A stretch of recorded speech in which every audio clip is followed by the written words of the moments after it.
Capítulo 12. Tudo pela eletricidade. Professor, eis os aparelhos que fazem o Nautilus navegar, disse o capitão Nemo, apresentando-me os instrumentos pendurados nas paredes do quarto. Aqui, como no salão, tenho-os sempre diante dos olhos, e eles me indicam minha situação e curso exatos no meio do oceano. Alguns o senhor conhece, como o termômetro, que fornece a temperatura interna do Nautilus, o barômetro, que mede a pressão do ar e faz a previsão do tempo, o higrômetro, que marca o grau de secura da atmosfera, o Storm Glass, cuja mistura, ao se decompor, anuncia a chegada das tempestades, a bússola, que orienta minha rota, o sextante, que pela altura do Sol me informa a latitude, os cronômetros, que me permitem calcular minha longitude, e, por fim, binóculos diurnos e noturnos, que utilizo para estudar todos os pontos do horizonte, quando o Nautilus sobe à superfície das águas. Estes são os instrumentos de praxe do navegador, respondi, e conheço seu uso. Mas aqui estão outros que por certo correspondem a exigências específicas do Nautilus. Aquele quadrante à minha frente, percorrido por um ponteiro móvel, não seria um manômetro? É um manômetro, de fato. Além de indicar a pressão externa, quando em comunicação com a água aponta a profundidade em que meu aparelho se encontra. E esse novo tipo de sondas? São sondas termométricas, que registram a temperatura dos diversos níveis de profundidade. E esses instrumentos, cujo uso não consigo imaginar? Neste ponto, professor, sou obrigado a dar-lhe certas explicações, disse o capitão Nemo. Peço-lhe que me escute. Manteve-se em silêncio por alguns instantes, para então prosseguir. É um agente poderoso, obediente, rápido, fácil, que se adapta a todos os usos e reina soberano a bordo. Tudo é feito por ele. Ele me ilumina, me aquece, é a alma dos meus aparelhos mecânicos. Esse agente é a eletricidade. A eletricidade! E exclamei, boquiaberto. Sim, senhor. Mas, capitão, o senhor se locomove a uma velocidade inédita, o que não condiz com o poder da eletricidade. Até o momento, a força dinâmica que ela possui permanece limitadíssima, gerando apenas uma energia desprezível. Professor, explicou-me o capitão Nemo, minha eletricidade não é de todo mundo, e isto é tudo o que me permitirá dizer-lhe sobre o assunto. Não insisto, capitão, e satisfaço-me com meu estupor diante dos resultados. Uma única pergunta, entretanto, a qual não deve responder se for indiscreta. Os elementos que emprega para produzir esse maravilhoso agente devem desgastar-se rapidamente. O zinco, por exemplo, como substitui, uma vez que não mantém nenhuma comunicação com terra firme? Sua curiosidade será saciada, respondeu. Em primeiro lugar, fique sabendo que no fundo dos mares há jazidas de zinco, ferro, prata, ouro, cuja exploração seria perfeitamente exequível. Mas não empreguei nenhum desses metais terrestres, quis pedir exclusivamente ao próprio mar os meios de produzir minha eletricidade. Ao mar? Sim, professor, não me faltavam recursos para isso. Por exemplo, instalando um circuito entre diversos fios mergulhados em diferentes profundidades, eu poderia obter eletricidade pela variação de temperaturas que afetasse cada circuito. Mas preferi recorrer a um sistema mais prático. E qual foi? O senhor conhece a composição da água do mar. Em 1000 gramas encontramos 96 centésimos e meio de água, além de 2 centésimos e 2/3, aproximadamente, de cloreto de sódio, depois, em pequena quantidade, cloretos de magnésio e potássio, brometo de magnésio, sulfato e carbonato de cal. Como vê, o cloreto de sódio representa uma proporção considerável dessa água. Ora, é esse sódio que extraio da água do mar e com qual componho meus elementos. Sódio? Sim, professor. Misturado com mercúrio, ele forma uma amálgama que substitui o zinco nos elementos Bunsen. O mercúrio jamais se desgasta. Apenas o sódio se dilui, e este o próprio mar me fornece. Acrescento que as pilhas de sódio devem ser consideradas mais potentes e que sua força eletromotriz é o dobro da força das pilhas de zinco. Compreendo perfeitamente, capitão, a excelência do sódio nas condições de que o senhor desfruta. O mar o contém. Admito. Mesmo assim, ainda se faz necessário fabricá-lo, extraí-lo, em suma. E como faz? Suas pilhas poderiam evidentemente ser empregadas nessa extração, mas ou muito me engano ou o consumo de sódio requerido pelos aparelhos elétricos superaria a quantidade extraída. Daí resultaria que, para produzi-lo, o senhor o consumiria mais do que produziria.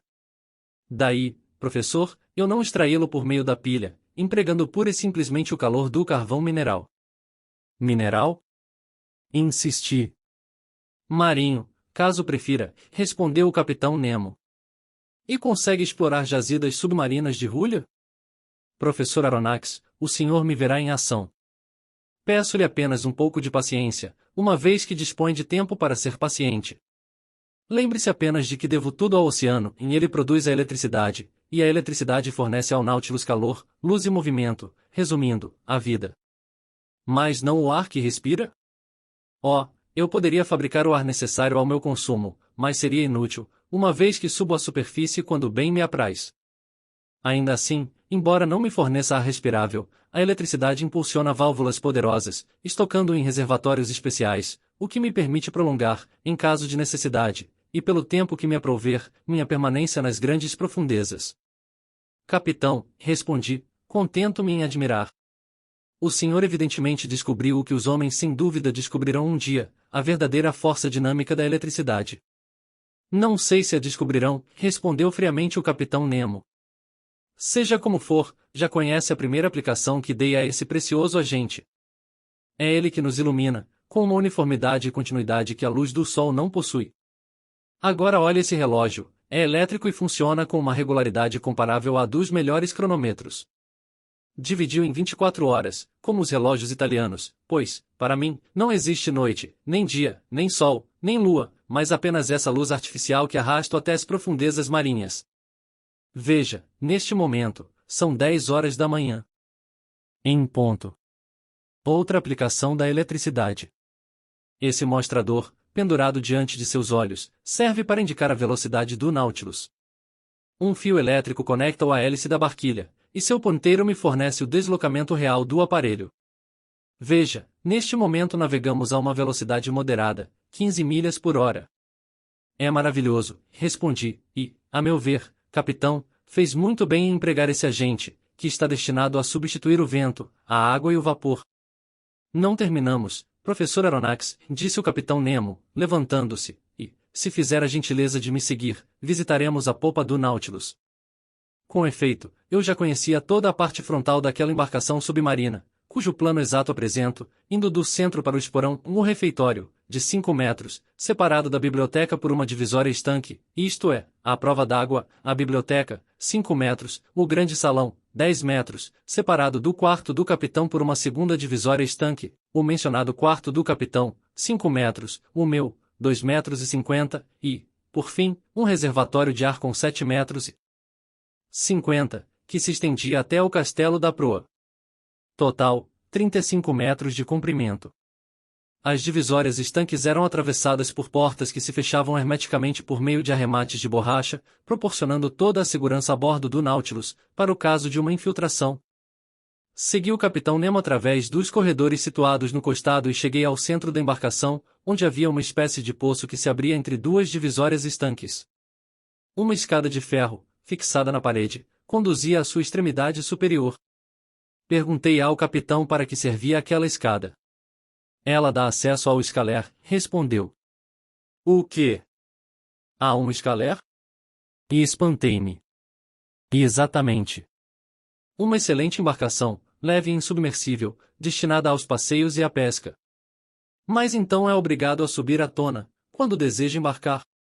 De forma alguma. O escaler encaixa-se na parte superior do casco do Nautilus, ocupando uma cavidade disposta para recebê-lo. Consiste numa plataforma inteiriça, absolutamente impermeável, e rematada por sólidos rebites. Essa escada conduz a uma passagem vazada no casco do Nautilus, que corresponde a uma passagem idêntica no flanco do escaler. É por essa dupla abertura que me introduzo na embarcação. A tripulação fecha uma delas, a do Nautilus, eu fecho a outra, a do escaler, por meio de parafusos de pressão, solto os rebites e a embarcação sobe com uma rapidez prodigiosa à superfície. Abro então a escotilha da plataforma, absolutamente vedada até então, mastreio, isso minha vela ou pego meus remos, e passeio. Mas como retorna a bordo? Não retorno, professor Aronnax, é o Nautilus que retorna.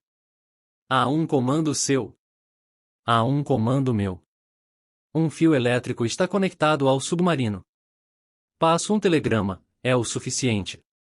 Com efeito, eu disse, inebriado por aquelas maravilhas, nada mais simples. Após atravessar o saguão do elevador que conduzia à plataforma, vi uma cabine com 2 metros de comprimento, na qual Conselho e Ned Land, deslumbrados com a comida, tratavam de devorá-la vorazmente. A seguir, uma porta se abriu para a cozinha, com 3 metros de comprimento, situada entre as vastas dispensas de bordo.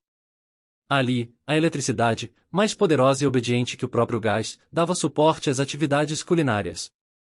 Os fios, chegando sob os fornos, transmitiam a esponjas de platina um calor que se distribuía e mantinha-se num nível uniforme. Este aquecia igualmente aparelhos destilatórios, que, por meio da vaporização, produziam uma excelente água potável. Contíguo a essa cozinha havia um banheiro, bastante confortável e cujas torneiras forneciam água fria ou quente à vontade. À cozinha, sucediam-se as dependências da tripulação, com 5 metros de comprimento. Mas sua porta estava fechada e não pude ver seu aspecto, o que talvez me houvesse esclarecido a respeito do número de homens necessário para manobrar o Nautilus.